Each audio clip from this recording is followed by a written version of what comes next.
And I don't know, Brian.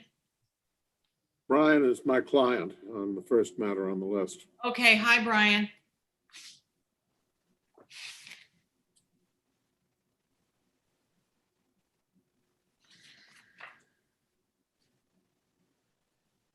Arthur, I think you and I were on the hospital board together, so I do know how to vote, but I'm probably going to be pretty quiet today to just follow along with the process. Good. Okay, let me see if we have everybody here. Sorry, guys. I thought I unmuted and then I was on mute. So I have Ed, Mark, Michael, and Lisa's not here. We are waiting on who? Just Jim? Nikki, he's coming, right?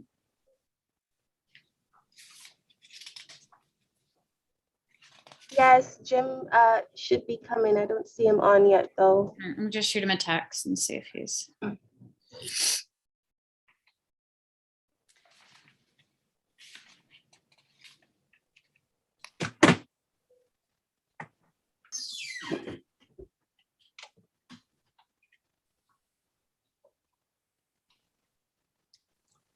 Okay, so we have 1, 2, 3. I think we have enough to get started anyway.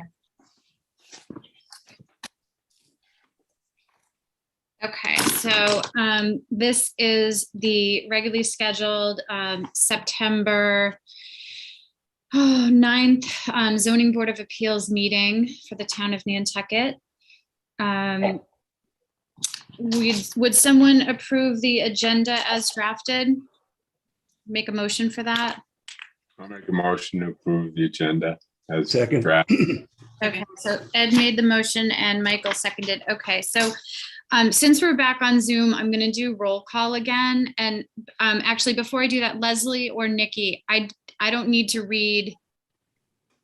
I don't have the instructions or anything like that. I don't think I got that in an email this time, so I don't need to do that, right? It'll be fine to not go through those. Okay. Okay, so I'm just going to do a roll call for approval of the agenda. So myself, I, Michael O'Mara. Aye. Ed Toole. Aye. Lisa Allen. Aye. And Mark Poor. Aye. Okay, great. Okay, so moving on. Oh, so we have Jim is here. what? Yeah, I saw him sign in. Yep. Thank you. So first thing is the approval of the minutes, and I did not get a chance to read over those. So did anyone have any questions or comments on those, or would you mind if we push them over to next month? I'll make a motion to push him to next month's meeting. Okay, great. Anyone want a second? Second. Okay, so Ed made the motion, Michael seconded, and we'll do roll call again. Myself, I, Michael, Aye. Ed, Aye. Mark.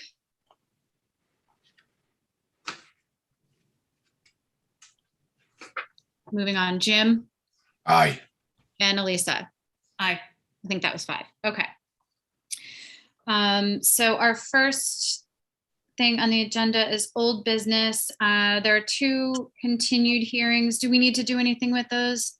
No. Okay, so we're going to move on to the first old business is application 06-21. Jane C. DeBazio and Brian F. DeBazio, 39 Meadowview Drive. Arthur Reed is presenting for the applicants. Arthur, you have the floor. And oh, sorry. And just one thing, if you're not speaking, if you can mute, that would be great so we don't get feedback and background noise when someone's talking. Okay, thanks everybody. Okay, thank you very much. You may recall that this matter was before the board at the April meeting, and it involves a property on Meadowview Drive in which there is a house and a studio. The studio was constructed as such and was not able to be a secondary dwelling because the property was on septic at that time and the septic capacity could not be increased. Subsequently, the property has been connected to the sewer. So accordingly, the reason why It was never intended to be set up as a secondary dwelling, has gone away. And as such, we have applied to the planning board. Planning board has given us a special permit to give relief from the separation between the dwelling and the studio, which would be necessary in order for it to become a secondary dwelling. The issue was raised at the April meeting that there was a structure on the property which was within the area of jurisdiction of the Conservation Commission, a shed, which had not appeared on prior plans or aerial photographs and had come into existence without there being actually permission from the Conservation Commission for it. We therefore continued this case in order to deal with the Conservation Commission to remove the structure in question. Even though the structure was not there under a permit, you can't just remove it when it's within wetlands jurisdiction without getting an order of conditions from the Concom. And we went through that process, and in July, the Concom issued the order of conditions allowing the removal of the structure. The structure has not yet been removed solely because arrangements have been made for the structure, which is a perfectly sound building, to be taken to another site, and that the recipient of the house, of the shed rather, has not yet obtained approval from the HDC, but that is in process. And obviously we've done everything that we can do at this point to enable the removal of the structure in question, which was really, I believe, the only concern that was raised at the April meeting. So now we're asking that the board reopen the hearing and go forward and grant us the special permit, or rather the modification of the special permit. The earlier special permit specifically provided that the structure would not be used as a dwelling. And now, once again, that the property is connected to town sewer. We have the permission from the planning board. There's no reason at all why the thing shouldn't be able to be used as a secondary dwelling. My client, Brian DiBiasio, is here with me to answer any questions that you may have of him. And that's essentially what we have to present today.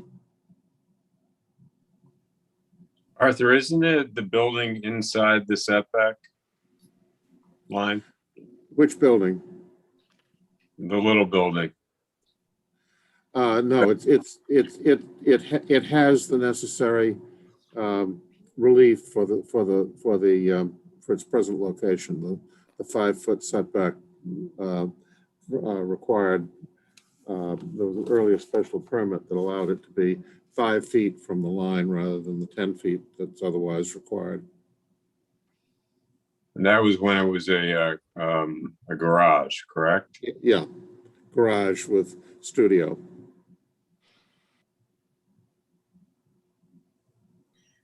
Okay.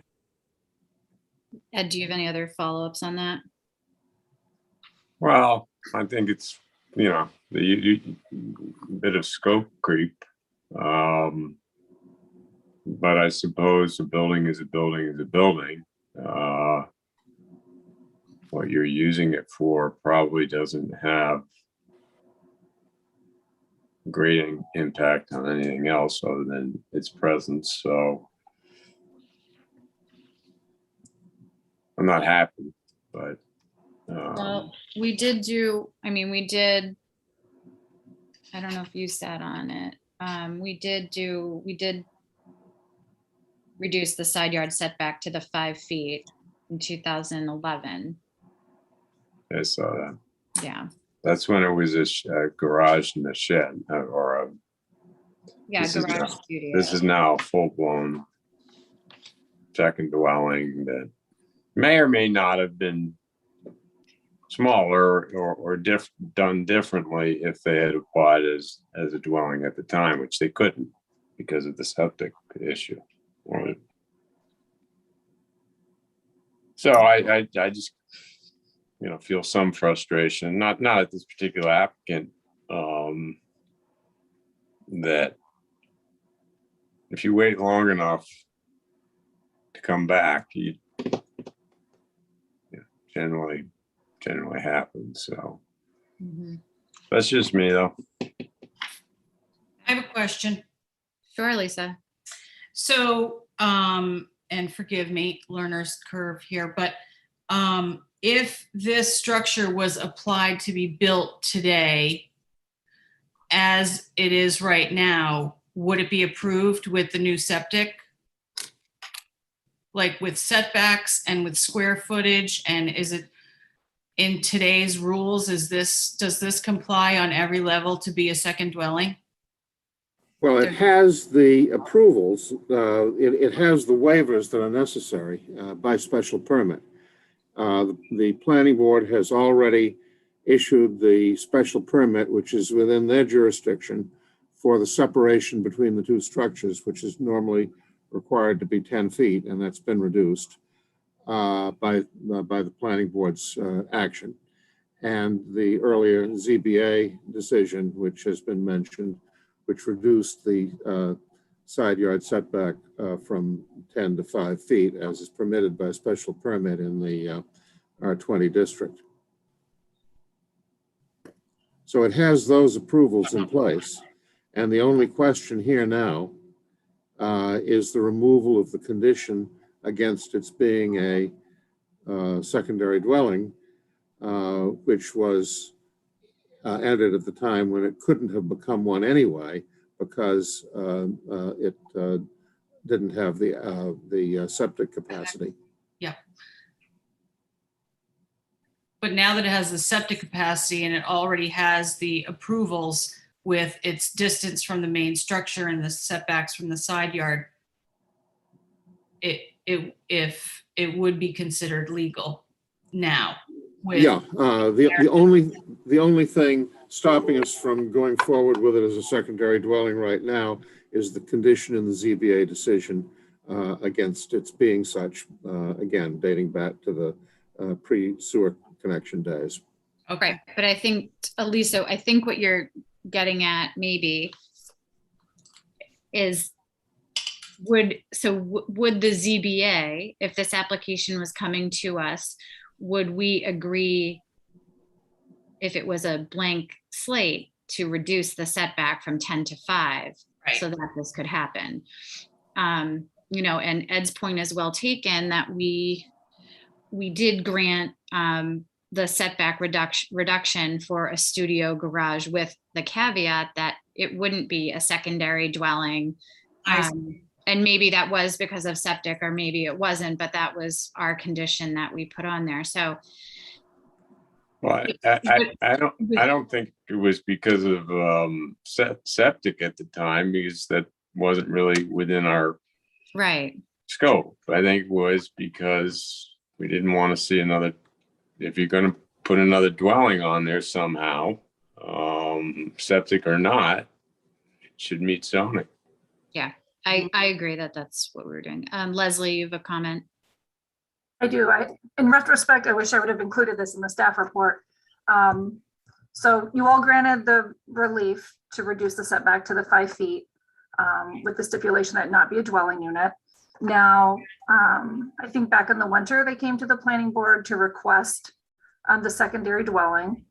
And there was a butter notification for that hearing. There were some abutters that submitted letters and that came to the hearing, and their considerations or their testimony was taken into the board's consideration when they issued their decision. And now, they're in front of you today. Those same abutters were notified and they're not here. So I think that's a good indicator that, as far as the location of the dwelling, their concerns may have been addressed. Last but not least, so does this mean this is officially their second dwelling and they can't build any more structures on the lot? Separate structures, maybe they have ground cover left, which is fine, but to add on to something, but how does that impact further development of this piece of property? You want to take that, Leslie? Or limit it, I should say, sorry. Let Arthur take that. I don't know what Yeah. exactly they have on the site off the top of my head, but tertiary dwellings are allowed in R20. But I don't know if they have room or ground cover or the standards to meet that. If you look at the plans that were submitted along with this, you can see that a large part of the site is wet. Yep. And most of the lot is affected by wetlands jurisdiction. And there's basically no place on the site to put a new structure that would be large enough to be a dwelling. Okay, That's going to be outside front yard setback and outside the 50 feet from the wetland boundary. got it. So I think that the point is, yeah, this structure converted to a secondary dwelling will be the limit of what they will be able to be by way of residential structures on the property. Okay, thank you. Go ahead, Ed. Arthur, you're saying this will be the limit of structures on the property? Are you talking simply about whether or not it can be I mean, there could be additions to this. Oh, yeah, there could be additions to the main house and to this.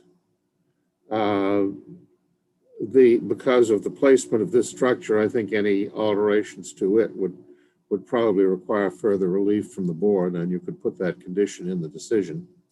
And the main house, there could be some degree of alterations, and again, that's going to be limited on one side at least by the fact that it's already within the 50 feet, having been built before the 50-foot no build zone was established by the Conservation Commission. I think that the result of this is that, you don't get any more houses. We can have a condition that there would be no tertiary dwelling on the property as far as that's concerned. I would readily agree to that. And while I don't think that we should prohibit any possible outbuildings on the site, they would be minor and they would be not residential structures. I think that's reasonable. Ed, do you have any follow-up comments? No. Okay. Michael, did you have anything that you wanted to ask Arthur or the applicant? No, but I just, I think it's important that, and please correct me if I'm mistaken, this was in the R20 zoning district, you're allowed to change from 10 feet to 5 feet with a special permit, which they did. Mhm. So I'm pretty comfortable with the whole thing. Okay. Jeff, do you have any comments? Or something to add?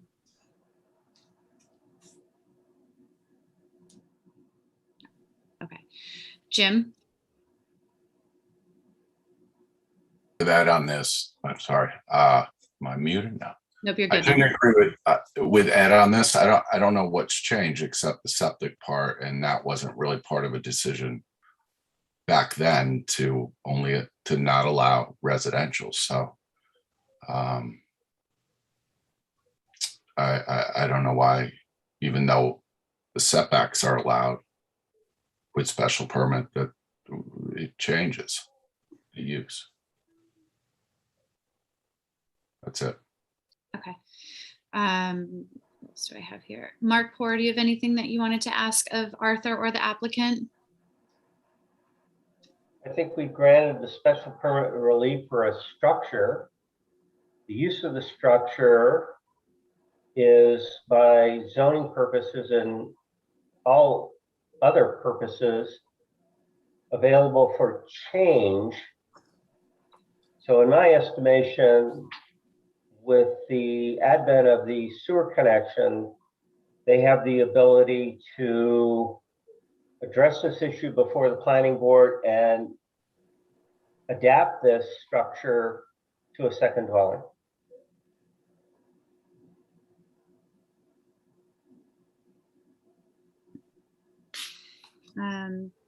I think I got to all of the board members. Elisa, did you have anything else to add to your questions? Okay.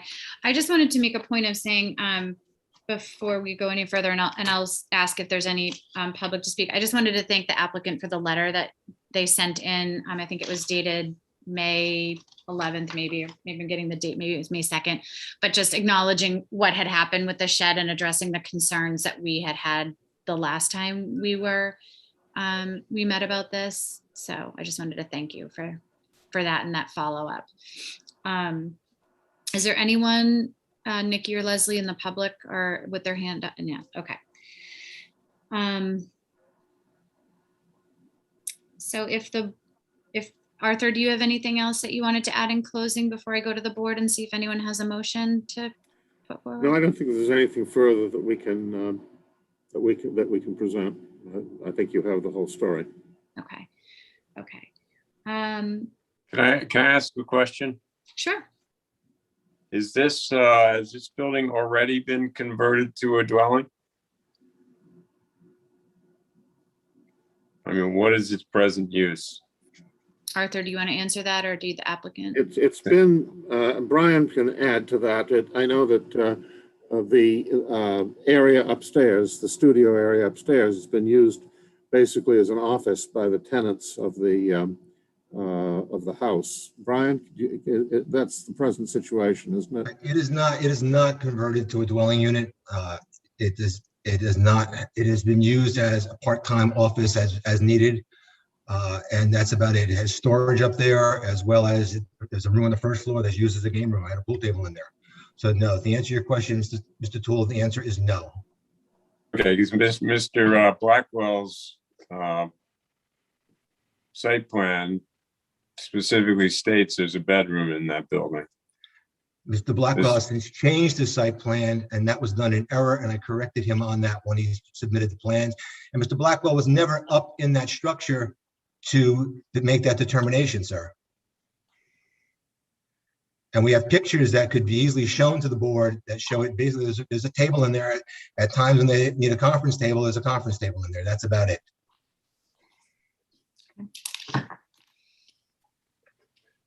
Mr. Reed specified that there was a tenant in the building. Is there a tenant in the building? In the house. In the house, not in And the that tenant- particular structure. And the tenant is a tenant of the property and occupies the house and uses the area in question as an office. Can I ask another question? When do we anticipate that the shed will be removed? The applicant, I'm donating the shed to, I went to Habitat for Humanity to see if they would take the shed as a donation. They never got back to me. I've donated the shed to a local couple on the island. They have an application that is submitted to HDC.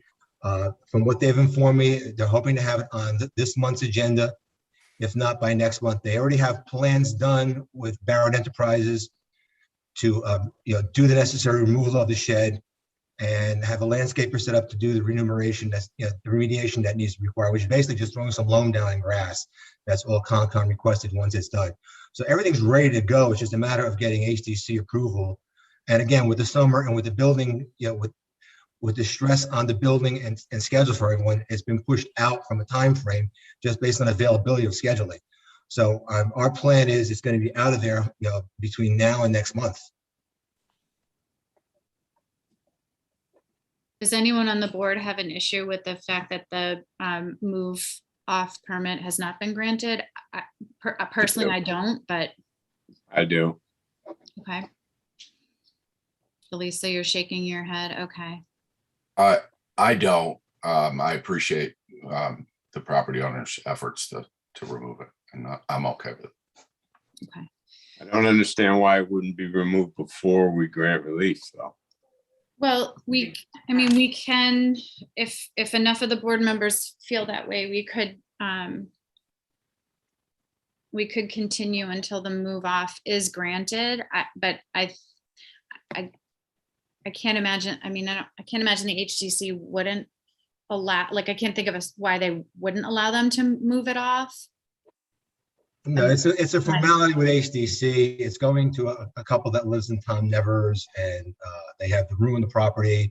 It's just a matter of formality. And again, because their work schedule, they couldn't, they got the application in later than they planned on.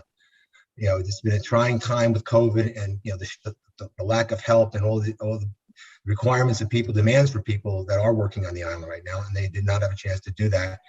They have assured me that it is in submission.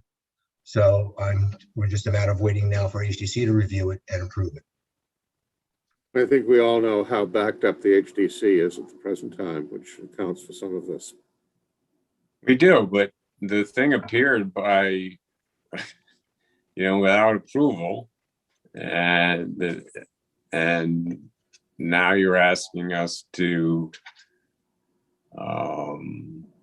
not that I don't take you at your word that it's going to be gone, but it should be gone, in my opinion, before we vote. I think that it's an indication of our good faith in dealing with the project that we've been to. We as soon as we went through the issue last time at the ZBA, we immediately engaged Jeff Bockwell and David Haynes to take care of going to the Conservation Commission. We got the order of conditions. We recorded the order of conditions, and we've been proceeding in good faith to make arrangements to get the building taken away. I think that based upon that, you can see that we're making every effort to get rid of the building. And I don't really see that it makes a great deal of difference whether the building is out of there now or later. If you wanted, you could have a... Maybe we could do a workaround where it's either, the building is either moved off, or you would just get a demo permit and get rid of it.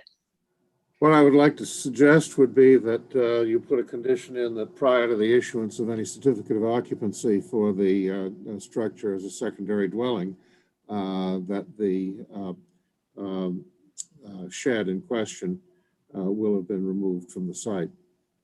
Okay. I share Mr. Reed's suggestion. I do too. So I'm going to go to the applicant, then Elisa, then Ed. So, Brian, that's you. Hi, I'm sorry. That's okay. To go back to Mr. Toole's comment, if you recall, there was existing sheds on the property in that location. They were in disrepair. And in my letter that I sent to you, Ms. McCarthy, as you so graciously thanked me for, we explained that, we did not have the funds to repair these at that point in time, and one of them ended up basically falling apart. And we did remove it, and we rebuilt on the same site, and we did not realize that, because of the situation with Concon, we did not realize what we had to go through. And we understood that, we made a mistake, and we came back, and we've been upfront ever since that. I've gotten the survey done, another wetland survey done, which was required. This all went before Concon in July, and our plans are getting this off the property. The shed is ready to be moved. It's clean, it's stripped out. Everything is ready in a position where it can be lifted up and taken off the property. So again, to Mr. Cool's comment, we're not trying to do things on the sly here. We made a mistake. We admitted to that, and we gave you our explanation why we did what we did, thinking that we were okay with that and in the right position to be able to do that. And unfortunately, we were wrong. So we have now made every effort to comply with the requirements and remediate the situation. Okay, I think that we should look towards starting to craft a motion for how. Oh, Ed, sorry, I'm sorry. I said I was going to go Ryan, then Elisa, then Ed. Sorry, Elisa. I was just going to say before Arthur suggested, which I actually like the idea of not issuing a C of O for the new structure until there's information until there's confirmation that the shed has definitely been removed. It just, that makes sense to me, but what didn't fully make sense to me was, rules weren't followed and we're giving the okay for what wasn't followed, but then now from here forward, we're giving the okay to continue to not follow the process. And you need to have the move off permit, in my opinion. We can't keep giving the okay for something that the rules have already been broken on. This is just common sense. And then to continue to give the okay to something that's already been forgiven several times. So my opinion would be, just from a common sense standpoint, you got to have the permit to move it off and proof that it's been moved off before you allow this new structure to happen.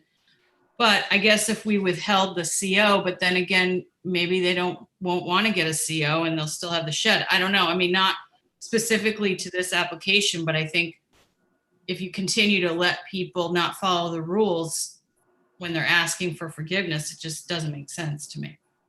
Okay. I agree 100%. I don't think it's a heavy burden to get rid of you have to wait.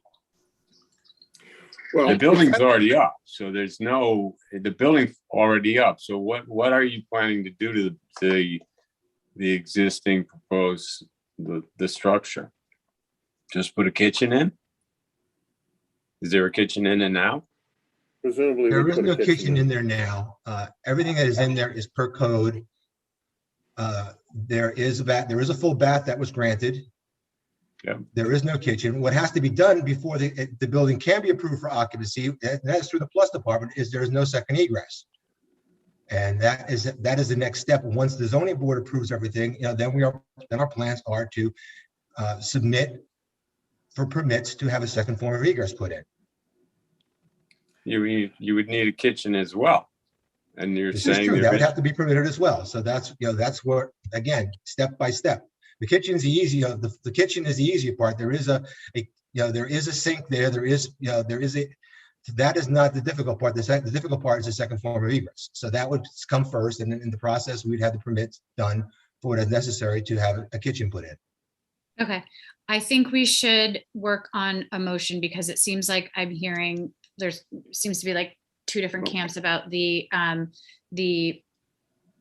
allowing this to move forward without the move off permit in hand, and maybe a condition about not getting your CO, or continuing this until the move off permit is granted. Madam Chair, considering those alternatives that are out there, I mean, obviously I want to wind up having this case resolved favorably for my client. And with the various attitudes and positions that have been taken by members of the board, I think that the only reasonable thing for us to do at this stage of the game is to continue the case until the structure in question has been removed and come back in at that point, with that no longer being an issue. Again, I don't want that to be the reason for getting an unfavorable decision and then having to fight our way back from that. So therefore, I would request a continuance to the October meeting, and we'll extend the time for the board to act, obviously, accordingly. I think that's the only way to proceed at this point. Okay, would someone make that motion then to continue until the October meeting, which I believe is the I think it's the 7th, 14th. 14th, I'm sorry, 14th. Yeah. I will make that motion, Madam Chair. Okay, would someone second that? I'll second it. Okay, and I will just do a roll call. So myself, Michael, Aye. Ed, Aye. Leslie, Elisa is now a full member, not an alternate, so she should vote on this, yes? Yes. Yeah. Okay, so Elisa, Aye. And let's see, Michael, Ed, who else do I have? And Jim. Jim, I didn't hear. Oh, okay, sorry. Okay, 1, 2, 3, 4. Okay, so that continues till October. And hopefully Thank you very that- much. You're welcome. You're welcome.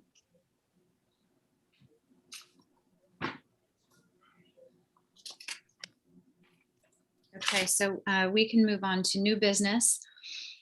The next application is application 20-21 Nantucket Island School of Design and Arts, 23 and 25 Walnut Road. Arthur Reed is also presenting for this one. Arthur, you have the floor. Madam Chair, that was an error on the agenda. That's Marion Hanley on this one. Oh, I'm sorry. Marion Hanley presenting. Do we have Marion on here yet? She's here, but she's not responding. Oh, there she is. Hi, Marion, you have the floor. You're still muted. Okay, for the applicant, Nantucket Island School of Design and the Arts, known locally as NISDA, Mary Ann Hanley. I have my mask on because I have Kathy Kelm, the president, and Denise Allen, the treasurer of NISDA here, just because they thought it would be easier for them to be in the same room so we could discuss this. What we are here for today, and who's on my board? Mr. Toole and Mr. O'Mara, they might remember the 1998 hearing because they were on the board back then. But there is a structure on the neighboring property that we refer to as the heifer barn. And I think if you can look in your packets, there's a photo of the heifer barn where it used to be on the NISDA, well, it used to be part of the NISDA area, close to one of the silos. And what we are trying to do is to relocate that from the neighboring property back to its original location. We're doing this for two reasons. One is NISDA just entered into a preservation restriction on their property, and we're trying to restore as much as possible historic Seaview Farm and how it looked many, many years ago. 70 years. 70 years ago. The barn was first moved in 1976 by Dr. Voorhees. He added it on to part of the house at his property so that his wife could use it for a quilting studio. And it's been used since then by the other family that's been living in there. The land was recently acquired by the land bank, and as part of their overall plan to have a more agricultural use out in the area, they wanted to relocate this existing structure to where it used to be. There is a 1998 zoning decision which involved a land swap between NISDA and Dr. Voorhees, and some of the buildings all moved around. And one of the conditions that was imposed then was no exterior expansion of the existing structures on the new NISDA lot shall take place without further relief from the Board of Appeals. So that's the reason that we're here before you today. We would ask, though, because NISDA is a non-for-profit educational institute, it is subject to Mass General Laws 40A Section 3, which basically exempts not-for-profit educational institutions from zoning. However, they are subject to reasonable regulations regarding, ground cover, setback, lot area, etc. In order to, so I think as Leslie and I discussed, she and Paul Murphy, the building inspector, feel that this certainly complies with the 48 Section 3 exemptions. I agree with them, but because of the wording in the prior decision, we don't want to be caught short when we go to apply for a building permit. And we want to make sure we have all of our ducks in a row. The proposed relocation, which is essentially in the area that it used to be, is the setback is 4.7 feet at its closest point, and the ground cover is 9.9%. Required side yard setback is 20 feet and required ground cover is 3%. The properties have always been pre-existing non-conforming as to lot area, and the setback is a new change in setback.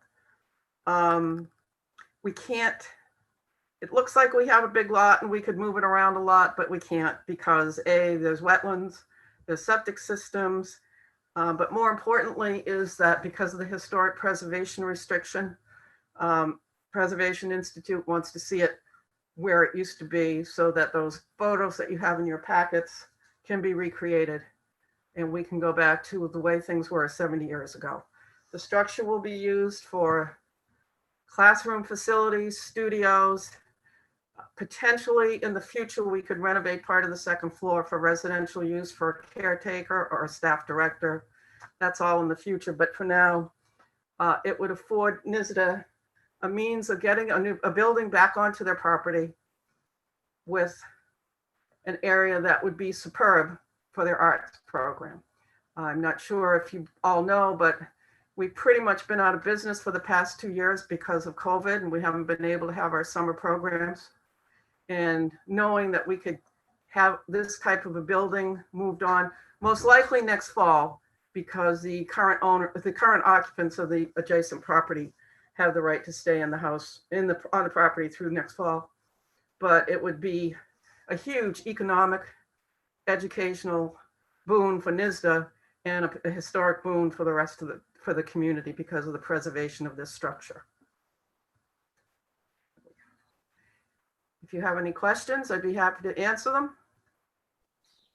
I have a question. Marianne, where is the building now?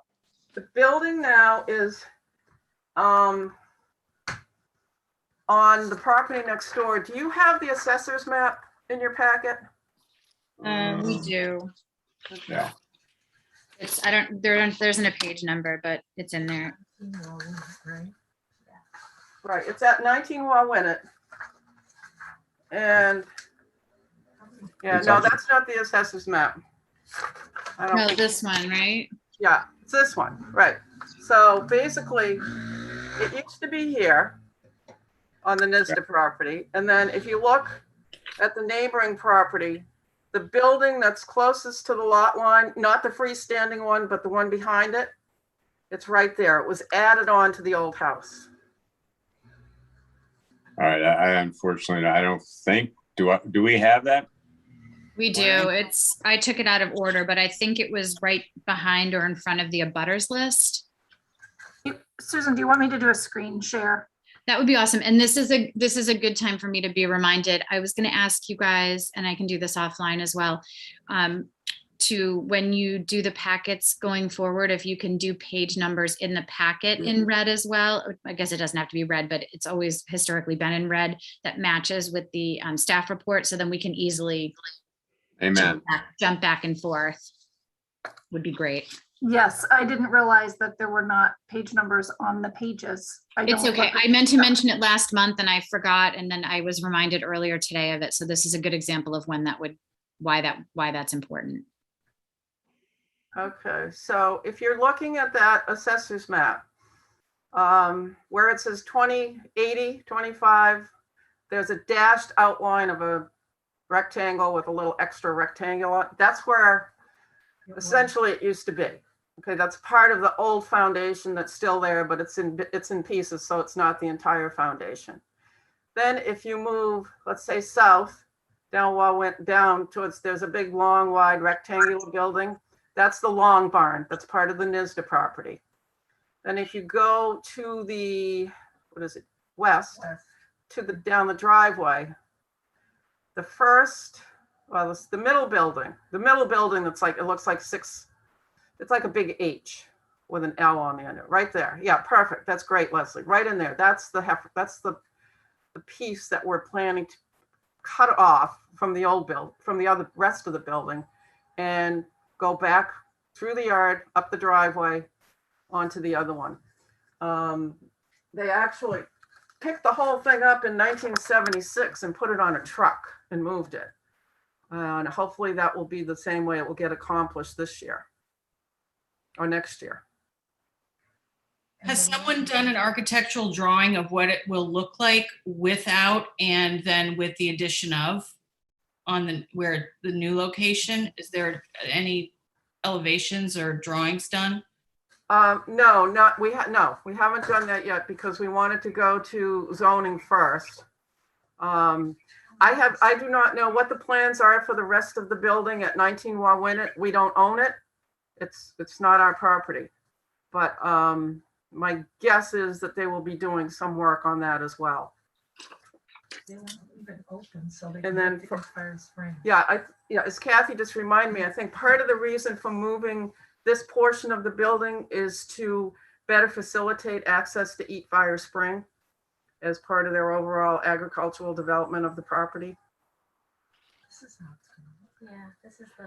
Our plans would certainly need to go before HDC, but I mean, basically, we're taking a building that was there, right? The cover, show that. Here's the cover. I don't know if you can see this, but this is where it used to be. And that's where it's going to go back to.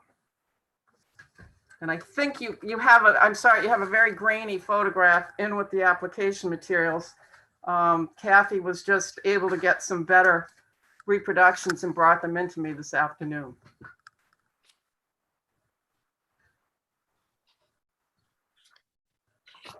So Marianne, I'm confused and I'm sorry. That's okay. On lot 19, or what? 19 Wawinut. Yeah, 19 Wawinut. Is that also 20-35 and 15? I mean, 19, is that the same lot I'm looking at? No, 19 Wawinut is, it's 20, map 20, parcel 35. That's owned by the land bank. NISDA owns 23 and 25, which is immediately adjacent to it. It's shown as two different parcels. Right. And where is the portion? The portion that's going to be moved is from 19 right to 25. 220. Yes, exactly. And who owns 19? You just told me. The land bank. The land bank. So they're obviously on board with this. Yes. Yeah. Oh yeah. And the property line adjacent to it is land bank in the back. Right. And as Kathy just pointed out to me, the land bank property at 19 goes around all the way around to the back of the NISDA property. So it would be land bank property on the other side of this building. So does the land bank now do they own, if you will, NISDA? The NISDA property? No. Land bank owns 19 Wawinut. Okay. NISDA is a not-for-profit educational corporation that owns 23 and 25 Wawinut Road. And it is confusing because the parcel numbers on the assessor's map kind of coincide partly with the street addresses, but then they veer off. So it's a very confusing site. Do you have the so Ed, do you have the site plan in your packet? Leslie, maybe you can draw that up, pull that up. Well, I have the site plan that Bracken did. Yes. Okay. All right. I just want to make sure you had that. Yeah, I have that. Is that this one? Yes. Brandon, how did they determine exactly where the old structure was from the old?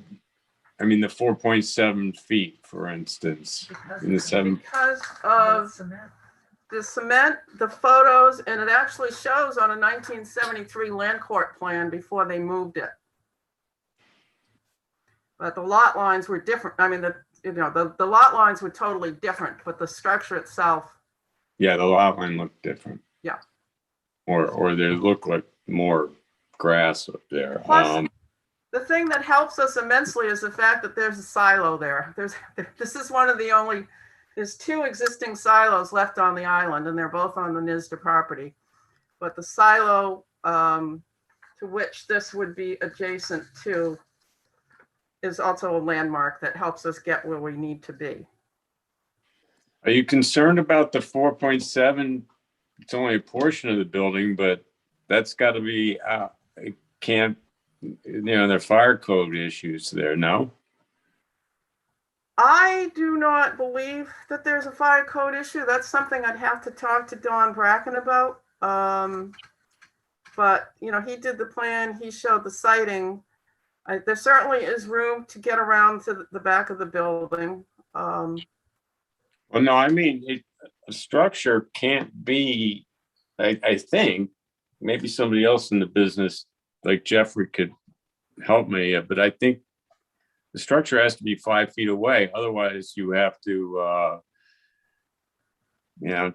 take extraordinary steps to fireproof it, and you can't have windows. But I think, wouldn't that be covered by, won't that be covered by MGL Chapter 48, Section 3, that says that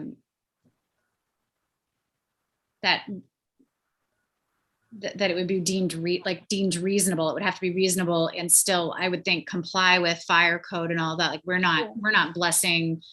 Yeah, no, I'm not saying it's a problem for me. I'm just suggesting they might want to look into that. I mean, for instance, if the thing was, if the rubble is 4.7 feet away from the line now, I think 5 feet 1 inch is close enough for me. I mean, it would be close enough for me historically, but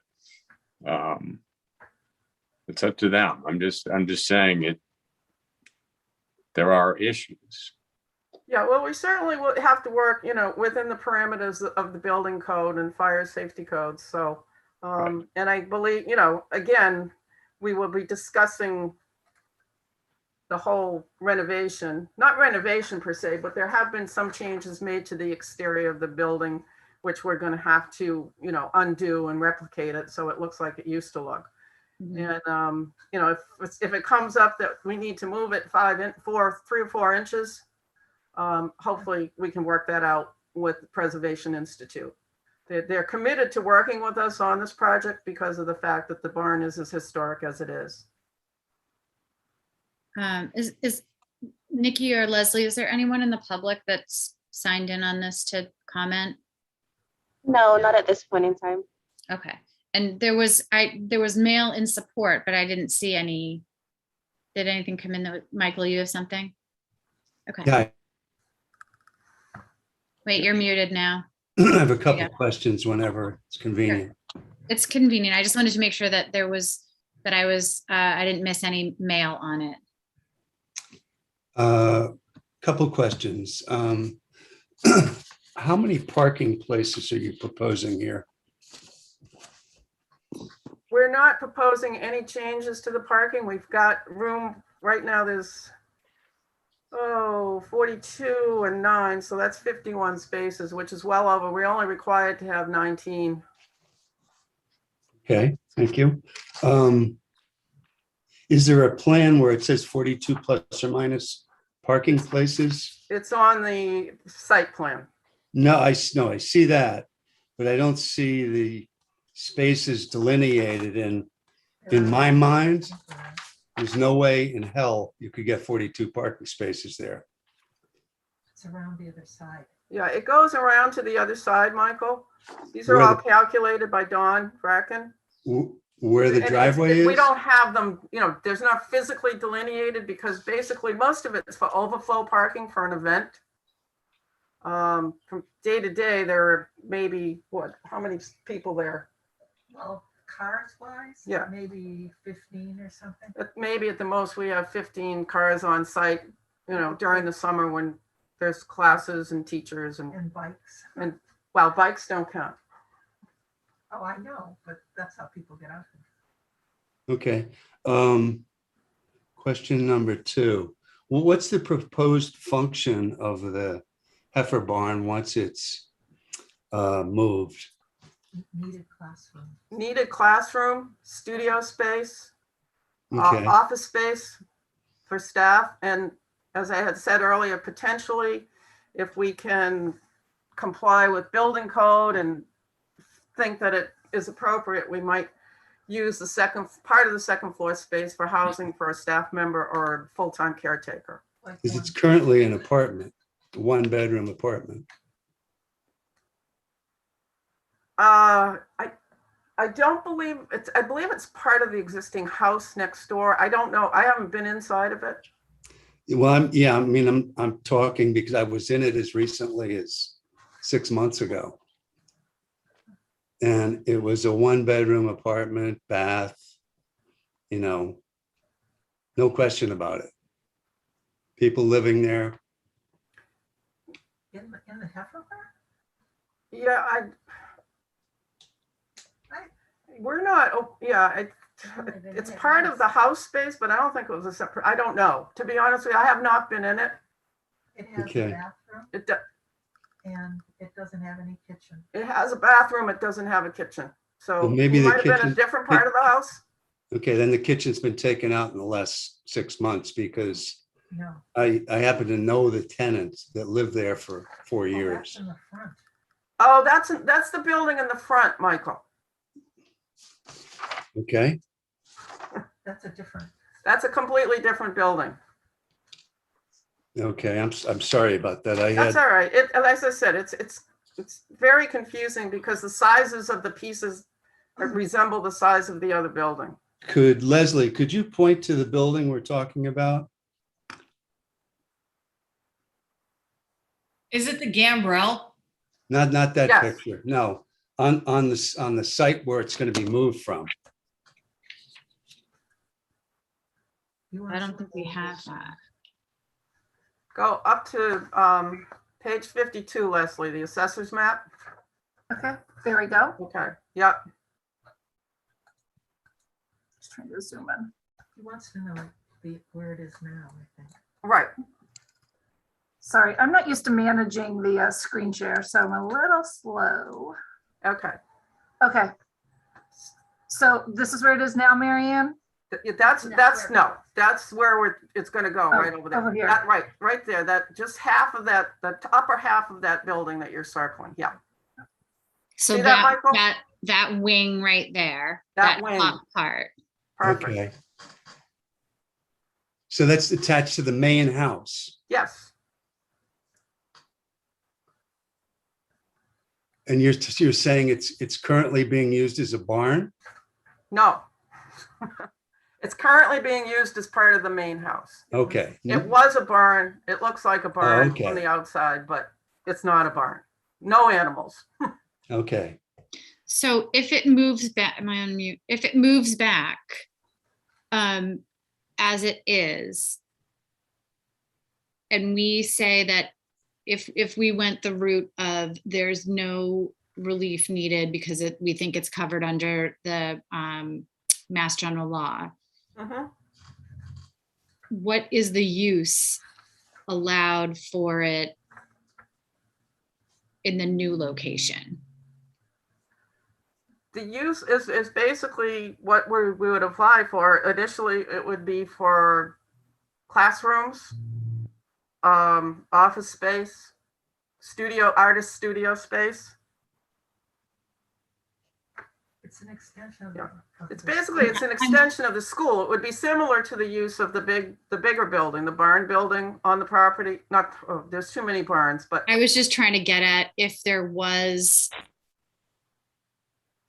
residential, like bedroom or whatever use of it now in the existing location, would that go away when it moved back to the original location and how you want to use it, right? Like, I guess I'm saying when and if you decide that you want to put an apartment or living quarters on the second floor, would you need to apply for a change of use? I guess that's what I was asking.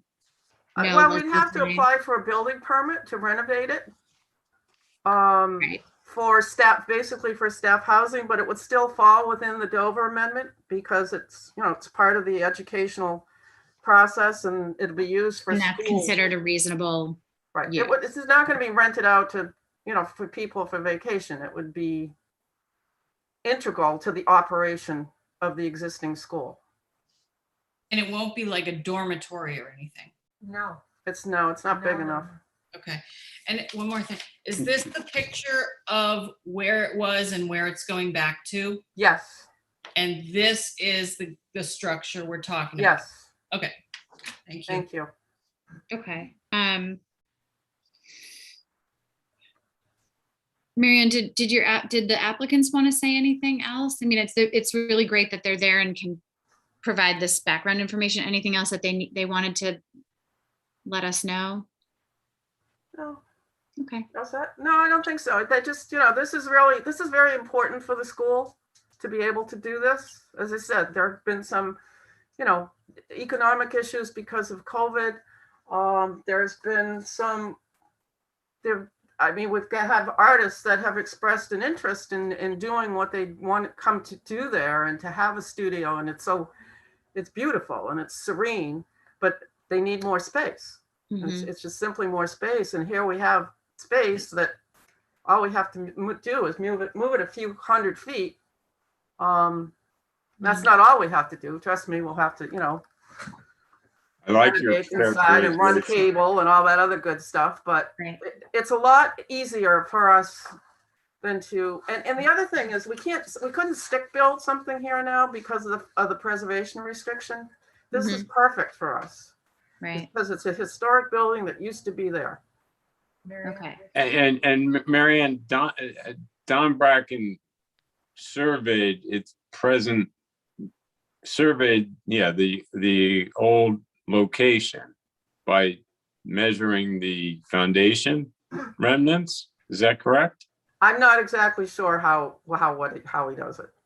I'll be perfectly honest with you, but he's been out there an awful lot, and we're just trying to recreate it as historically correct as possible.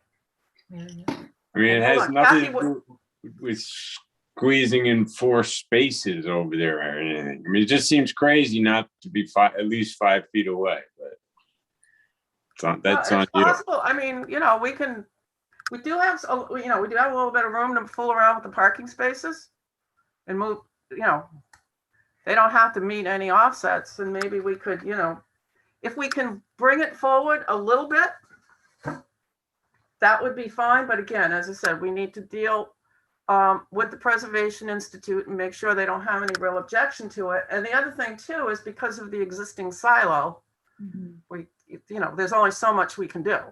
We can't move that. No, I'm talking about literally probably just tweaking the building about 6 inches, just diagonally. I mean, not the whole thing, but it's up to you guys. We can certainly investigate that. But Kathy would like to say something, Kathy Kelm, so I'm going to get up for a second and let her sit here. Okay. Oh, they need to see you, Kathy. Oh, they need to see me, okay. Hello, thank you so much. I just wanted to share with you that this has been an amazing serendipitous opportunity, because Eric, and talking to Eric Savetsky when he was there, he said, we are now your neighbors. And I said, that's terrific. We're so excited. He said, but yeah, we have to get rid of that barn. And I said, what barn? The heifer barn? Do you want it? And that's how this whole thing cascaded. It's totally amazing, because what Eric wants to do is make sure that the community can get to Eat Fire Springs. And right now the barn's right in the way. So that started this whole process going. Also, the property line on the back that we were speaking of, that east property line, that's actually now the land bank. So it's close. It's the 6-inch difference, but there's no other neighbor other than a field out there that's going to be planted. Eric's planning on getting it back to really an agricultural place. He's going to have a resident farmer, so it's very exciting. Okay. And we've been working hand in glove with them, and it's working out really well. So we appreciate your looking at this. Okay. I think that's it, unless you have any questions. Does anyone have any questions for Kathy? I don't. Oh, it seems like we don't. Okay, thank you so much. I thank you. So it seems like we don't have anyone in the public. I feel like everyone's asked questions of both Marianne and the applicants through Marianne. Do we want to talk about whether we want to modify the variance condition, or do we want to go the route of Mass General Law that it is the an educational use that falls under that? My packet, I think I'm missing part of the application for this one, so I don't have a description of what 43A. Oh, actually, so hold on, I have it in the staff report. Sorry, Mass General Law, Chapter 40, Section 3, the zoning exemption for educational uses, subject to a finding that the setbacks and ground cover resulting from the relocation of the structure are reasonable.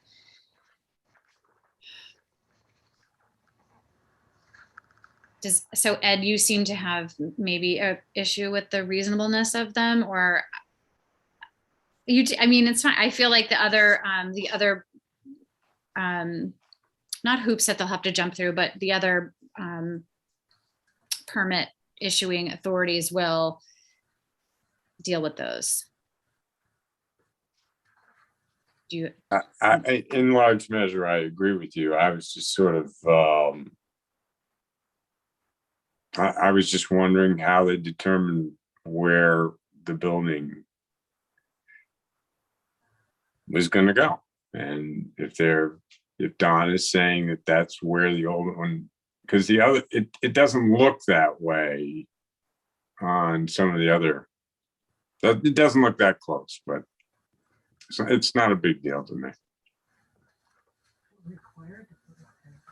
Yeah, I actually think the most appropriate relief would be to find that Mass General Laws 40A Section 3 exemption is applicable and that no further relief is requested. And we can certainly put in the decision, that it was, everything was discussed, the prior condition and what the plan is. But it makes perfect sense. It's interesting, when NISDA first went to the ZBA in 1980, they were actually a tenant of Dr. Marsh that owned it. And at the time, there was no exemption. But things have evolved over the years. And May I there ask is a question about yes. something? So where on this drawing or on this plan, where the barn is getting moved to, you're going to have to build a connector to the silo. Is that correct? We may or may not have to do that. So I guess I'm curious if that's part of the proposal. When you move that structure, are you also going to be connecting to the silo? And That is actually up for discussion right now, whether or not, and I think a lot of that's going to have to do with Preservation Institute. I guess my only question is, if the setback is in question, we could just shorten up that connector. That's a possibility, but it just depends. We can't have it too close. We need to be able to get in between. And I don't have a dimension on what it was originally. I see the connector here is pretty short. It's longer. And this one would be longer. Yeah. So if you just shorten that up, then you'd get off of that property line and then there wouldn't be a problem. That's a possibility. That would change our ground cover probably a little bit, but not much. Yeah, and it would get you away from that property line. Otherwise, I think this is a great idea. Yeah, I think it just really depends on the integrity of the existing silo too. I mean, we don't want to have to get into something where we have to do a huge renovation to that as well, just to accommodate, a connector. Mm-hmm. But it certainly is something that we can look at. And as I said, we've got the flexibility of dealing with this as a 40A Section 3 matter. That gives us a little bit more ability to work with Preservation Institute and possibly, just jiggling it around a little bit. I'm just curious, from start to finish, how long, once you get all of your approvals, and maybe this isn't in our purview, but how long do you already have people lined up to move the structure? Oh, not yet, because there are people that we've been working with on other projects, but as I said, the property at 19, when it is currently occupied by the prior owners, And I believe their occupancy rights go sometime through next August. I'm not exactly sure, but most likely we're looking at doing this in the fall, because unless we knew we could get it done quickly before in the spring, we don't want to have this going on while we're trying to get up and running with our first summer program of the last couple of years. Okay, thank you. Okay, so before, I don't want to talk about the variance if we think we are going to go the route of Mass General Law exemption. So Leslie, would it be appropriate to poll the board for that, or would we just do a motion and see if that carries? If it doesn't carry, then move to the variance? Since I'm hearing that would, and it seems from staff too, that would be the cleaner way to go. I think you should definitely move forward with a motion based on 48 Section 3. Okay, so how we'll do that is we'll do a motion to grant, well, I guess, would that be to grant the relief requested, that it falls under 48 Section 3 and no relief is necessary? Right. I think your Yeah, motion would wouldn't that simply be the answer? We don't think they need to be here, if you will, because of Mass Chapter 40, Section 3? Yeah, Right. I think you could make a finding that, as far as you're concerned, that Mass General Laws Chapter 48, Section 3 is applicable, and therefore no further relief is requested. Okay, so why don't we go forward with, No further relief is required. is required, sorry, yeah. So, Excuse me, one Sure. sec. I will not be supporting that in a vote, because I think there's way too much going on the property right now. I'm not confident in the number of parking spots there. We haven't heard, I see that there's a septic system, leach field.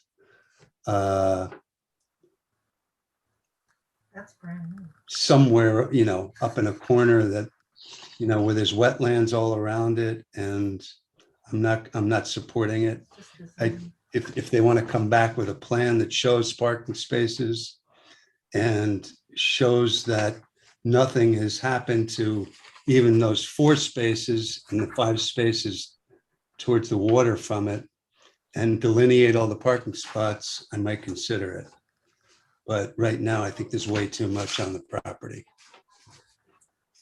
There's parking area there. duly noted. It shows parking. So Michael, you would basically like them to post, I can't think of the right word because I'm Continue and come Continue. back. I guess I'm trying to I think they should be treated with just like another applicant. And I'm not suggesting that we wouldn't waive the fee maybe if they asked for it. However, right now, I don't think this is enough information, considering the intensity here, to even consider voting on it. So other than parking, what else are you looking for? Well, I mean, there's a lot going on the property. I don't know when the last time was that this was surveyed. I know Bracken's got his name on it, but he may have just drawn in that proposed relocation of the barn. No, it's And I've been out there. I've been there for functions, Marianne, and it's a mess trying to navigate during a function. Well, Mr. Bracken has surveyed this extensively in the past, especially because of the preservation restriction, which was just voted on last night at the select board's meeting. He also did the plan for the septic system that's in the northeast corner of the property. Mhm. He's also Normally, I would say the leach field would show up on a plan like this. Well, So- normally you don't show underground structures, but we certainly can I get just a don't, copy I of the think we would as-built plan. require more information from any other applicant. I think that makes sense, Michael. I think that I was thinking more that if we're saying that it falls under Mass General laws, educational exemption, then if that's the way we're going, then we don't need any of that information because all we're looking at is the reasonableness of the ground cover and the setbacks. But that's a really good point. And I disagree that it doesn't affect the general welfare of the public, though. You can't fool around with that. Or the septic, for that matter. right, but they would be, I guess I was just thinking that they would be having to deal with septic and all of that if and when they had building permits to outfit that building. And what we're looking at right now is just the relocation of the building because that No, was I understand. just because that was what the. I question whether there is the parking capacity that's stated on this plan. Okay. Does anyone else, Michael's brought up a good point. Does anyone else feel that you'd like to see more information on this one before we move forward?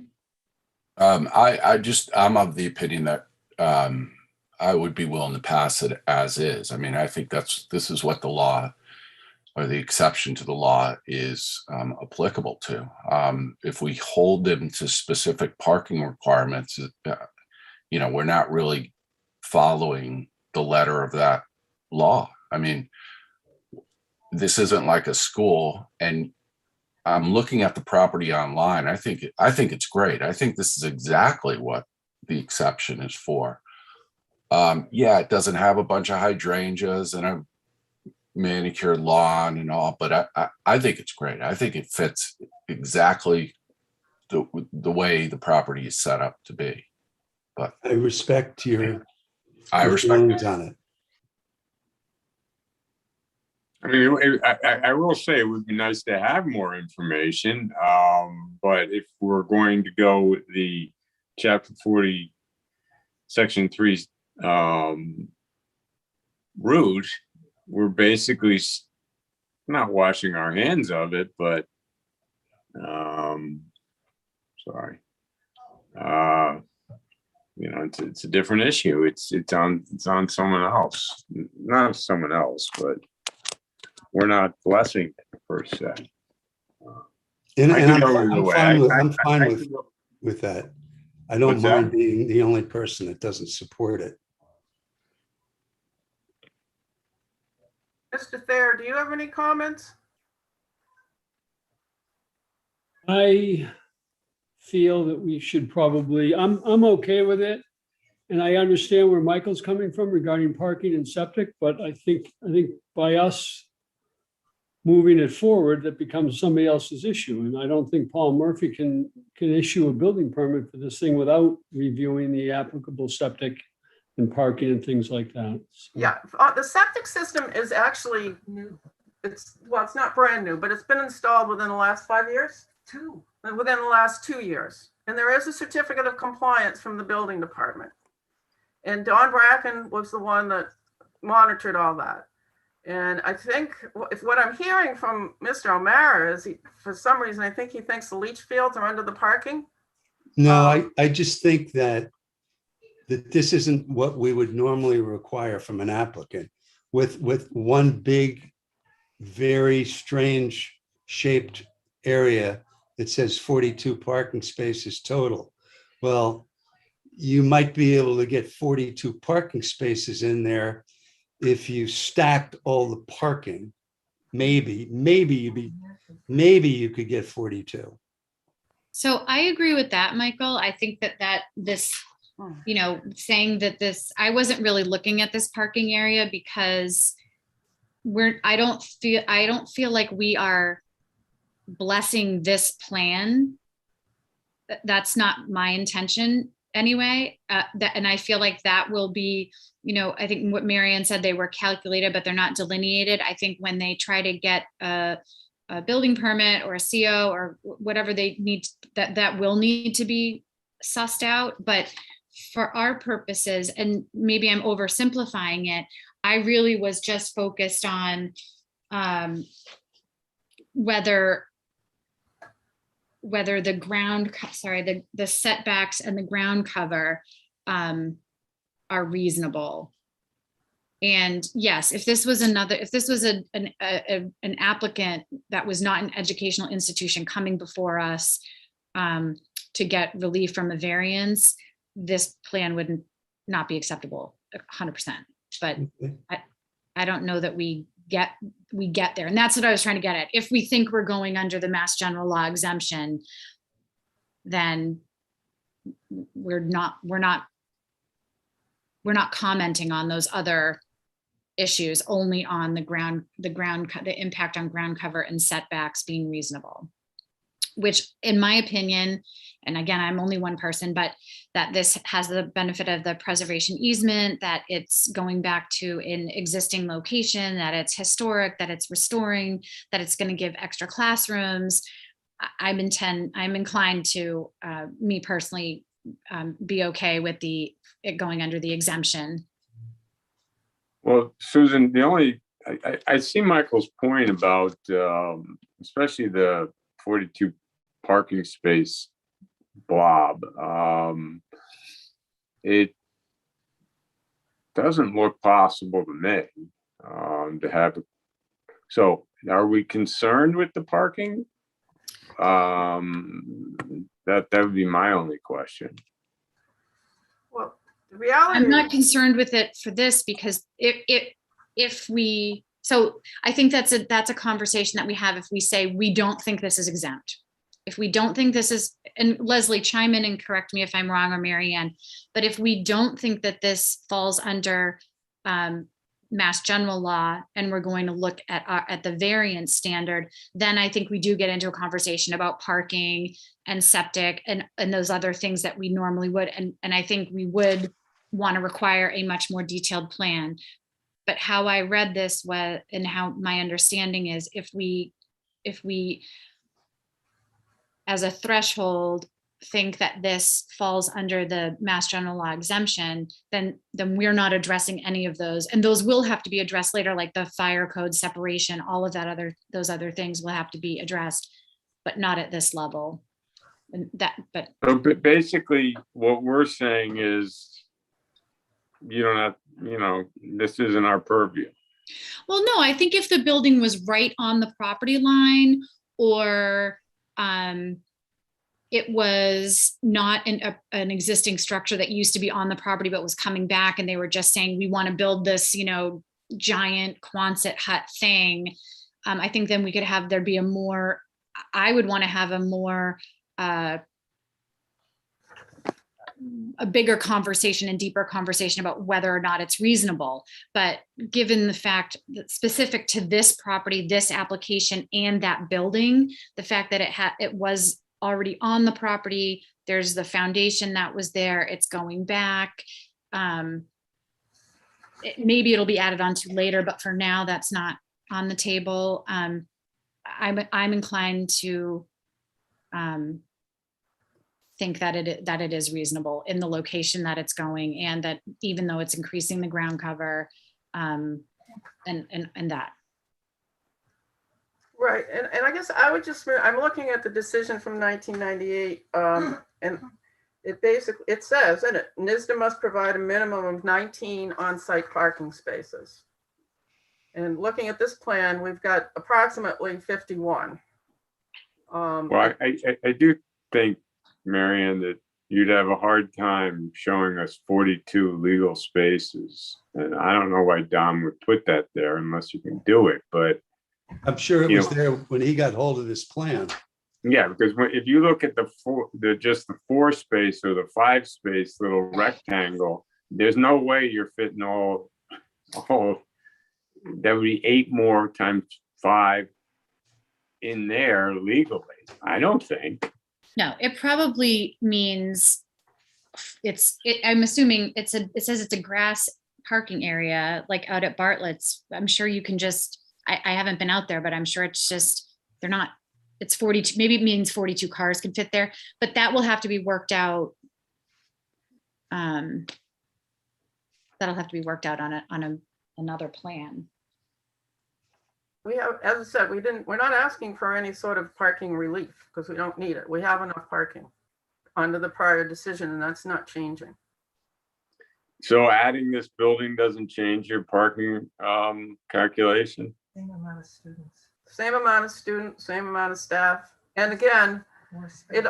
parking also falls under, the zoning parking regulations fall under Mass General Laws 40A, Section 3. It needs to be reasonable.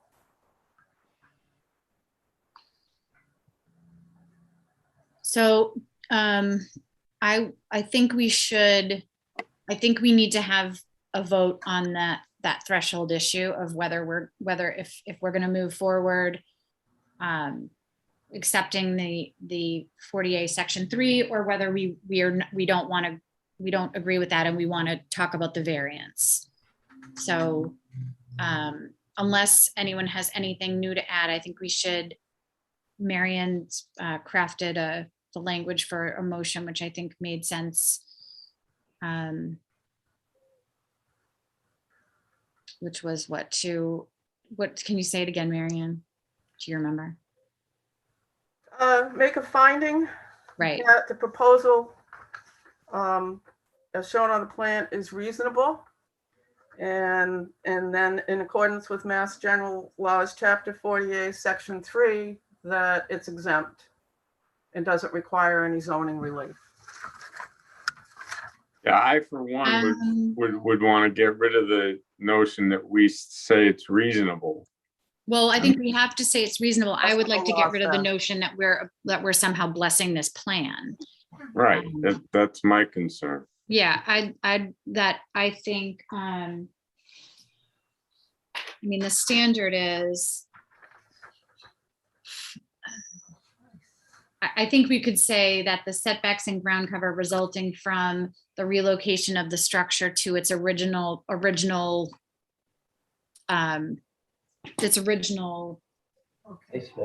location is reasonable. Yeah. But I don't want to by any means, like, I don't want to somehow bless this plan that isn't as detailed as we would want normally. I agree with what you're saying, Susan. I think it should be applicable to just the ground cover and the setback. Yeah. And then, because then if I don't also want to, if the location or this plan, you guys may want to move it or put it, move it around a little bit or whatever. I don't want it tied to this plan. If the original location, who knows, I don't know, you might need some wiggle room or want wiggle room. So would someone want to make that motion or that request for us to make a finding?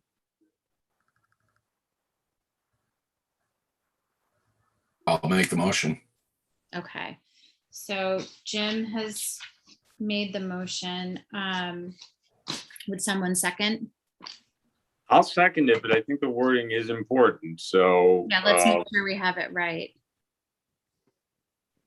So we will be making a finding that the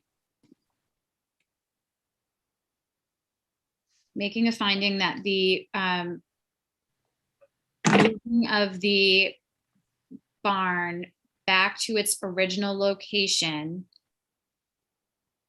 is reasonable under and falls under the zoning exemption for educational uses under MGL Chapter 40, Section 3. Yeah, that works. Does that work? Okay, again, I don't even understand why you can't just move forward under Chapter 40, Section 3. Why do you have to come here? Because they were concerned about the condition and the variance. So we're saying it's exempt, so they don't need to worry about the condition and the variance, which was Gotcha. no expansion of no expansion of existing structures. Okay. And that will remain in effect other than this moving on of. Yes. Right, Gotcha. Marion? So if you want to do if you wanted to even add on that connector from the silo to connect it to this barn, you would have to come back and get relief under the variance. Well, if we wanted to add it on, we'd have to come back and ask you to make the same decision. Same decision. Does it or meet get relief. 40A Section 3, or do Right. we need to get a special permit to increase the ground cover? Exactly. 'Cause right now, we're pre-existing non-conforming as to ground cover. Okay, okay. But you would also need to ask for the same thing because that would be an expansion of an existing structure, right? An expansion of the silo to connect to that barn. Well, But whatever, we can deal with Yeah. that when we get to it. yeah, I mean, if we had started and just wanted to add something to the silo, never mind move the barn over there, that would be an expansion. Right. That would result in an increase in ground cover. And trust me, I went back and forth with Bracken's office whether or not a silo should count for ground cover. And I said, yeah, it should. It's a structure and it's enclosed. It's got to count. I think they were thinking it was, envisioning as an open silo, I guess, but I don't know. We concerned that the new, if you move that building over there, then even more of the supposed parking spaces disappear. No, they don't. They're Not per this plan, they don't move. Well, I'm saying access to them. I guess you can park right in front of the building. Yeah, we don't have to beat it anymore. Yeah, okay. So Jim made the motion for the finding. Would someone like to second? I'll second it. All right, Ed second. Okay, so I'm gonna do roll call again. Susan, I'm sorry, long day. Me, aye. Michael? Okay, Ed? Aye. Elisa? Aye. Jim? Aye. Okay, so that finding passes. So then, Was that a 4-to-1 vote? yes, right, Michael, you were a nay. That's correct. Yeah. Okay. Great. Okay, thank you, Mary Ann. Thank you very much, board members. I appreciate your time. And thank you to the applicants too. Okay. Wait, Susan, for what it's worth, I would prefer to not sit on the next one. Okay, and Michael, you're leaving, you have to leave in like 10 minutes, Well, let's see, what time is it? 2:32. Yeah, maybe 13. Okay. I don't want to rush it. Do we have a, 1, 2, 1, 2. So if you, so Ed, sorry, you want to not sit on this one? I would prefer not to. So we should have 5 because we have Elisa, myself, Mark, Jim, and Jeff. perfect. So that's good. So that's good. Thank you. So Michael, before you go and before we start the new one, I didn't get to do this at the beginning, but I just wanted to welcome Elisa onto the board and welcome Jeff back onto the board. So Jeff's starting his 2nd term and Elisa's starting her 1st, and I would like to correct Elisa on one thing though, that she said before the meeting. She said, I didn't realize it was a 5-year commitment.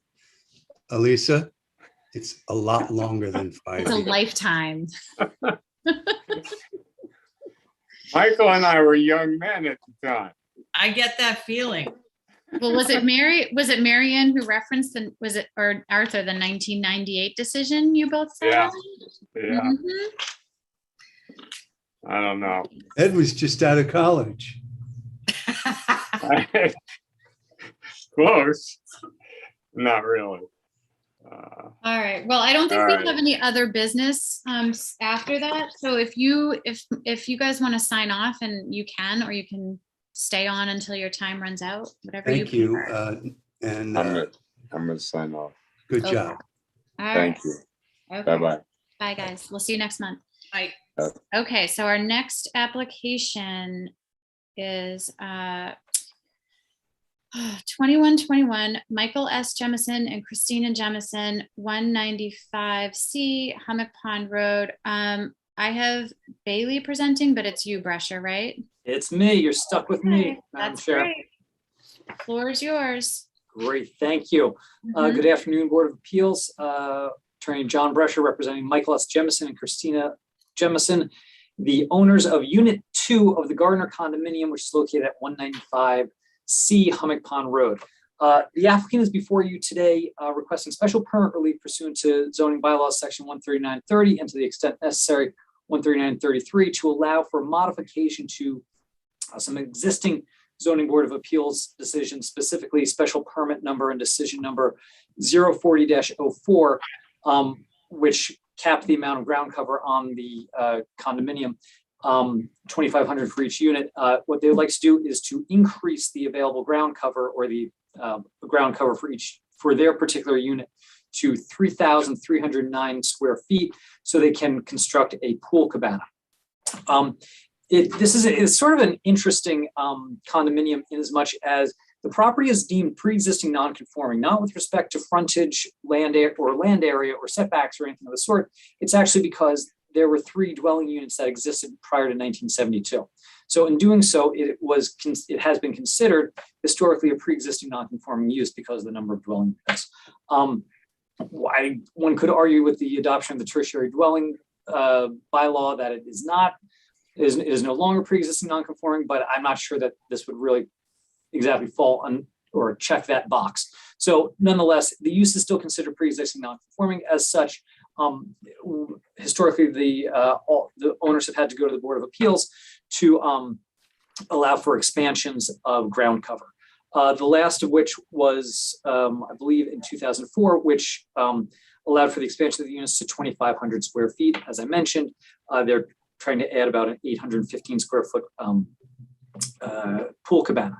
The interesting part too is that because the zoning district is in, which is VR, they are allowed a ground cover ratio of 10%. If they are allowed this 800 square foot addition, the total ground cover for the property is going to be only 2.9%. So they're well under ground cover. They have received letters of support from the other condominium unit owners, or I should say emails of support, which I believe have made it into your packet. If not, I can forward those accordingly. And so it seems as though there is general support for this. They have been approved by the Historic District Commission.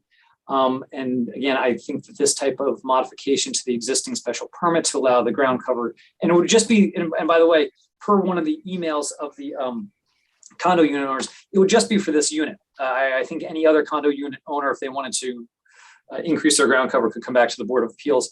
The Owners Association doesn't seem to want it to be a blanket increase of 800 feet or 3,300 square feet. They're just okay that Jemison is able to add this pool cabana. So with that in mind, I do think that this falls under special, it would be an appropriate modification to the existing special permit. And this type of relief would be in harmony with the purpose and intent of the bylaw. So I'm happy to answer any questions you may have. I have a question. Go for it. So in looking at the proposed site plan, Yes. so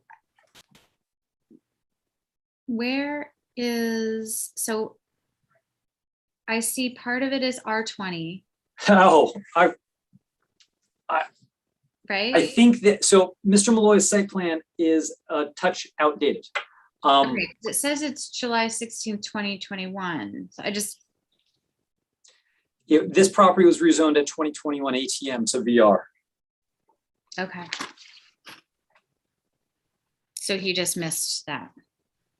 So I mean, I don't know if it had been approved by the Attorney General at the time, but it is deemed VR. Since then. Okay, that was my only question.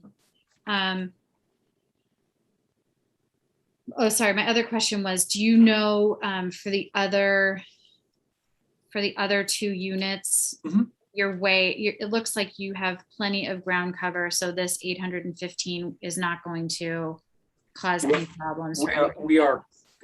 Everyone is comically under ground cover at this point. Okay, and the other owners, I think you stated, are in agreement with this as long as it's limited, and they just want it limited to this. And it's limited to just this owner, exactly.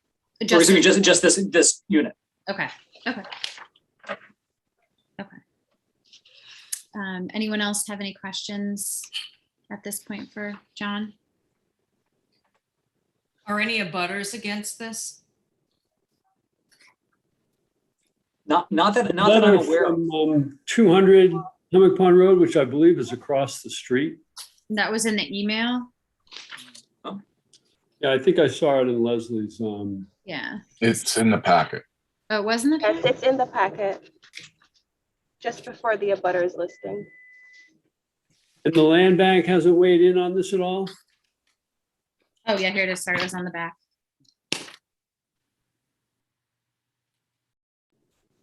I don't think so. Did you guys hear from the land bank, Nikki or Leslie? No, and we rarely, if ever, hear from them on zoning applications.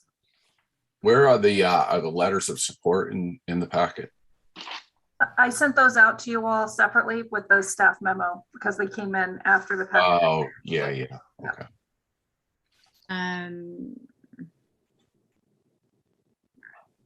So sorry, who's in, is there someone in opposition of this or no? So the letter in the packet is in opposition. That one is from 200 Hammock Pond Road, which Jeff, you said was across the street. I believe so. Okay, got it. And John, in order to do this change, so they would need to change the master deed of that condominium document? That's right. And so we had this long discussion and sort of in response to this letter of opposition, we had this long discussion with the unit owners, and it's a bit of a chicken or the egg because it wasn't, because they wanted to know that they could get approved by the zoning board before they make the change to the condominium document. So the next step, once we know if the board approves this change, is to revise the master deed. I think it'll be the fourth amendment to the master deed, allowing for the change to the ground cover for this particular unit. Would it make sense to, in previous zoning, you were limited to 2,500 square feet of ground cover. Now the ground cover could be as much as how much? 3309. Total for the property? Well, so it's 3309 for this particular unit within their exclusive use area. So each.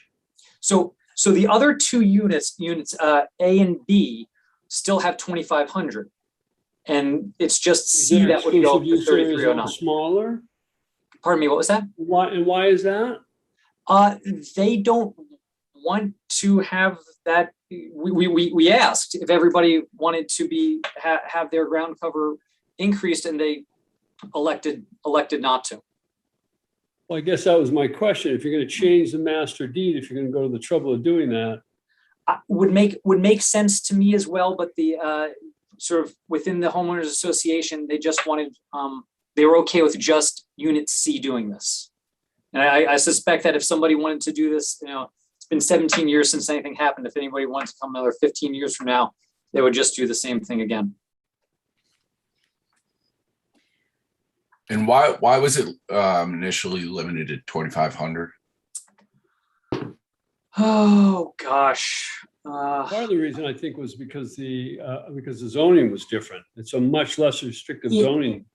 I think that's a good part of it, Jeff. I believe it was Lug 2 at the time. And I think it was a figure that everybody had in there. I do wish that Mr. Toole were still on because his signature is on the decision from 2004. Perhaps he could give some institutional knowledge for that. But I think that was the sort of impetus behind how it was drawn up. And you can see from the site plan, others are not anywhere near the 2,500. Well, my question is, it seems like that was a compromise back then, because I would think the zoning would have been referenced, right, when they came up to 2,500.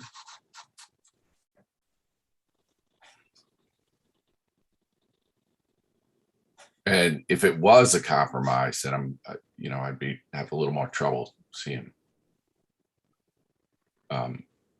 to this increase in ground cover, even though the zoning. So it wasn't a zoning issue back then, was it?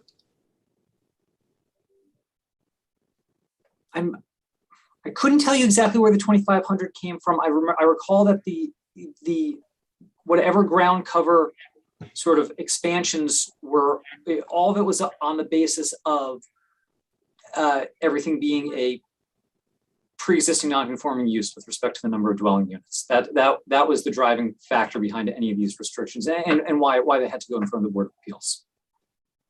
Okay. Question, just because I'm learning, sorry. So is this cabana an enclosed structure, or is it a pool cabana with open, like closed on one side, like we're seeing a lot lately? Or is it a completely enclosed structure? I believe it is completely enclosed, but I can double check. Okay. Because, you know, if it was open on 3 sides, then we would be sure that it was just a pool cabana, whereas if it's a completely enclosed structure, it sort of feels like a guest house. Which is the concern of the neighbor. Yeah. Sure. It is enclosed. That I am sure of. Okay. Is it considered a bedroom to the Board of Health? Do they have to increase their septic capacity or anything like that? Don't believe that they do, but I'm happy to check with Mr. Malloy. I mean, we can certainly restrict that. It's not can't be a dwelling by any means. Is there a bathroom in it? I think I'm not sure if it said it just in the. Yes, I believe there is a bathroom in it. Yeah, and it says I don't think we have copies of these plans, but the opposition letter says the quote playroom has a closet and direct access to the full bathroom. And again, their concern is that while the plans and applications may be calling it a cabana, given the size and amenities, it will function more like a guest house or dwelling. So that's the concern of the neighbor. And I just don't want to approve something that's being sure, as a cabana, and then it's really just, you know, a way to get a guest house put in there. If it was like an open side structure, all sides open or just one side with a wall, then it would, you know, clearly be a cabana. But sure. I think we're just calling a guest house a cabana here. How many, am I allowed to say that? Is it more than one? Is it one story? It's a single story, no foundation, no basement. I mean, no basement. I don't believe there's a basement at all.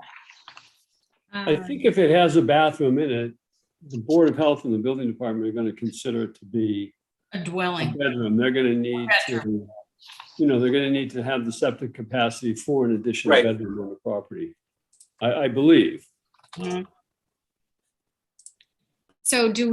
So for the cabana in general, can we limit that as we do to the garage studio as not for human habitation?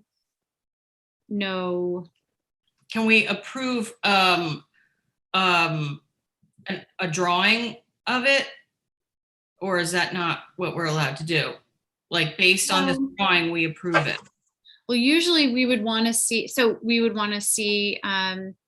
HDC approval, which you haven't done that yet. We have HDC approval. I don't know if I don't think I submitted the plans, but I can obviously get you those. I don't think I want to approve something that is sounding like a guest house, but we're just calling it a pool house. Mm-hmm. Do we want to, do we want to continue this for more, to look at those plans, or we kind of know from the what we're talking about now without even seeing the plans that this is going to most likely count as a bedroom, at least for septic purposes, and I mean, if I'm reading, Jim, I haven't heard from you, but, okay. 1, 2, did we lose Mark Poor? Well, I was just about to bring up, I Yeah, wanted to make sure that John Brusher knows he only has a 4-person Well, board. no, we were supposed to have Mark Poor. I'm just noticing I was just gonna pull the board to make sure everyone had a chance to talk, and he has signed off, so. He hasn't been on for a while. Where'd he go? Okay, so John, Mark! you wanna, I Sorry, Mark. apologize because that was not my intent for you to open this and have a 4-person board. Yeah, likewise. And I specifically, and we can look at the minutes, I did say that we still had 5 people and that Ed and Michael could sign off, so.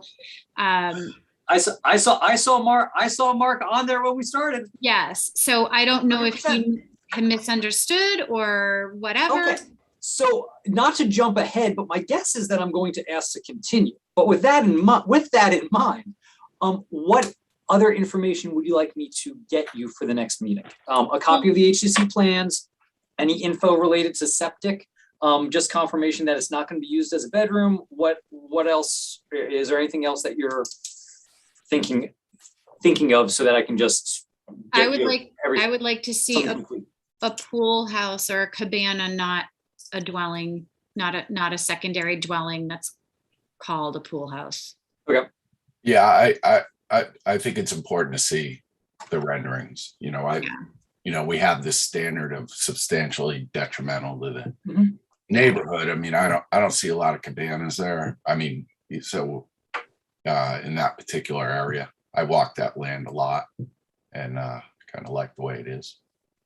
But that's how I'm looking at it. But I'd like to see a rendering. That's all. It's also the two other units. One of them's 1100, the other one's 1200. This is, the pool house is 3/4 of what these other dwelling units are. So it's a rather large cabana pool house. But Leslie, procedurally, is Mark, I know we're on Zoom, so we all include the applicant, the board, everyone went forward with thinking there was a 5-person board, Mark was there, and are noticing that can we continue? Will John be able to add a 5th person in? Will Mark be that 5th person, or what do we do procedurally? Well, so someone can mull in for the next meeting. They'll have to just watch the video. And it can be Mark, or it can be one of the other members who are absent. So maybe Joel had a conflict, but I don't think Michael had a conflict, or Lisa could probably mull in as well. Yeah. So you have 3 people who could mull in for the next meeting. Okay, so John, I totally apologize. Intention was that Mark was there, and then I just. What can you do? Oof, he's gone. Okay, so does anyone else? Does anyone anything else they want to, before we continue?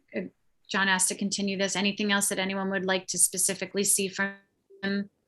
I just think more detail would be. I think more detail would be great. And I think, and I'd like somebody to confirm that if it does in fact have a separate room and a bathroom, then it will be considered a bedroom for septic capacity purposes, and that you have the capability of doing that, of expanding that septic system. I don't know how this condominium works. There's probably a common septic system, I'm thinking, but I don't know that. Yeah, that's a good question. I'll ask Dan Malloy, because I know he was on it. If they have separate, if each sort of given the size of this particular condo, I mean, the fact that however many acres it is, if each one has its own system or not, or if there's a shared system. Easy enough to find out, and I'll ask. Okay. Just from this drawing, this little, the structure that's drawn as the to be built structure looks like it definitely has been thought out because of the shape of it, which just, further makes me more curious as to what exactly this structure looks like and the height. And I mean, I know that's not within our jurisdiction, but I'd like to see what this pool house looks like. Yeah. And I probably won't be in favor of something that doesn't really look like a pool house, just as a little forewarning. That's fair. And through you, Madam Chair, that's not really within your purview either. Well, if it, okay, thank you for that. I'm learning. But I guess I'll just have to figure out what is within our jurisdiction before the next time we meet, so that we're sure of exactly what we're approving to give a variance for. Special permit modification. Special permit modification, thank you. Okay, so we will get someone to mull in for the next meeting. And so so you would like to request a continuance? I would, in light of everything. October 14th. Okay. Again, I apologize for that. I don't know what happened there. Would someone like to make the motion to continue this one to the October 14th meeting? Will do. I make that motion. Okay, and someone to second it. Second. Okay, so I'll just do a roll call then. Myself, Jeff, Aye. Jim, and Elisa. Aye. Okay. Alright. So thank you, John. And again, I apologize. So we have no other business today. Leslie? Just one thing, for your October 14th meeting, as of right now, you have the 2 X Smart applications that were continued from your last meeting. Those are tentatively scheduled for the 14th.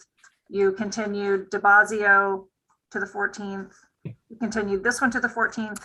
I know of one new application. There's probably others that are coming in. So you all should set aside your afternoon for that. Okay. Thank you. Okay, everyone. So we'll see you. Thank you so much for your input, and we will see you next month. Well, I'll make the motion to. Oh, sorry. Thank you. I forgot about that. Second. Thanks, Jim. Second. Okay. All right. So motion to adjourn. All those in favor say aye. Aye. Aye. Okay. Thanks, guys.